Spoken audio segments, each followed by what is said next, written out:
डाळ भिजत ठेवते। रात्रभर भिजल्यामुळे मिक्स डाळीची जी सालं असतील ती व्यवस्थित सुट्टी होतात। त्यामुळे 2-3 पाण्याने व्यवस्थित स्वच्छ धुवून घ्या आणि सालं काढून टाका। आता ती स्वच्छ दिसते पहा। तांदूळ पण आहेत व्यवस्थित रात्रभर भिजल्यामुळे त्याचं वाटण व्यवस्थित सॉफ्ट होतं। आता मी मिक्स डाळ वाटून घेते। त्याची जेवढी थिन पेस्ट करता येईल तेवढी करून घ्या। मी भिजत ठेवताना सेपरेट भिजत ठेवलेले आहेत तांदूळ आणि मिक्स डाळ, पण वाटण काढताना एकत्र काढून घेतलेले आहेत। आता तांदूळ घेऊयात वाटून। ते सुद्धा आपण व्यवस्थित बारीक असे वाटून घेतलेले आहेत। ते एकत्रच काढलेत मिक्स डाळ आणि तांदूळ। थोडंसं पाणी ॲड करून दिवसभरासाठी फर्मेंट व्हायला ठेवलेलं आहे बाजूला।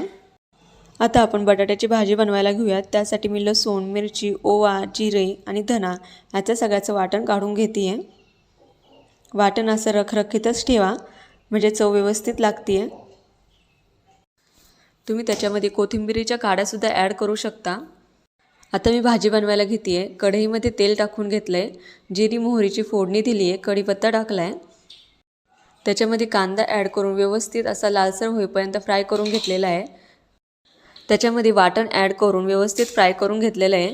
मी 2-3 बटाटे शिजवून घेतलेले आहेत, ते चॉप करून घेतलेत। आता ते चॉप केलेले बटाटे मी त्याच्यामध्ये ॲड करते आणि व्यवस्थित एकजीव करून घेते आहे। त्याच्यामध्ये मिरची पावडर, हळद आणि मीठसुद्धा ॲड करते आहे।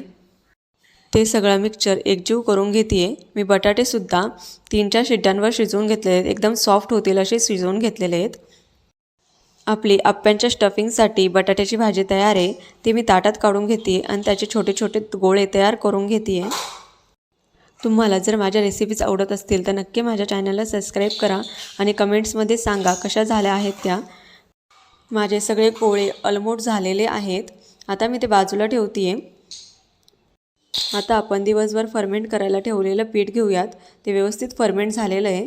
त्याच्यामध्ये मी मीठ ॲड करते, थोडासा सोडा ॲड करते आणि मी ते सगळं मिक्सचर एकजीव करून घेते। हलवताना मी एकाच बाजूने हलवून घेते।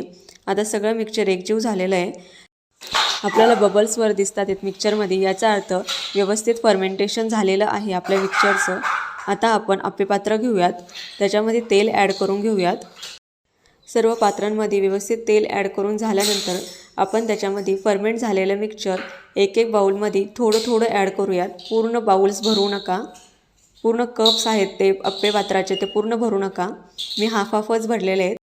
त्याच्यानंतर मी भाजीचे जे छोटे छोटे गोळे तयार करून ठेवले स्टफिंगसाठी ते मी ॲड करते एक करून सगळ्या बाउल्समध्ये आणि त्याच्यावरनं मी परत एकदा मिक्सचर ॲड करते आहे।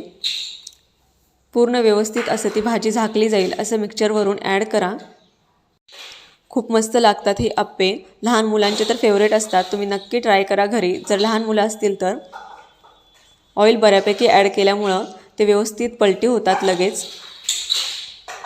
तुम्ही जर तेल व्यवस्थित ॲड केलं नसेल तर खाली लागतात ते आप्पे, त्यामुळे तेल व्यवस्थित ॲड करा। उलटायला पण सोपे जातात आणि काळसर होत नाही। जाळी पण व्यवस्थित आली आहे त्या आप्प्यांना पहा तुम्ही। थोडा वेळ तसेच ठेवा आणि नंतर ताटात काढून घ्या। तुमचे स्टफ आप्पे तयार आहेत। नक्की खाऊन पहा आणि मला कमेंट्समध्ये सांगा कसे झाले ते। हे पोटॅटो स्टफ आप्पे दह्यासोबत ट्राय केलेत। तुम्ही कोणत्या चटणीसोबत हे आप्पे ट्राय करता हे नक्की कमेंट्स करून सांगा आणि माझ्या चॅनलला सबस्क्राईब करायला विसरू नका। थँक्यू।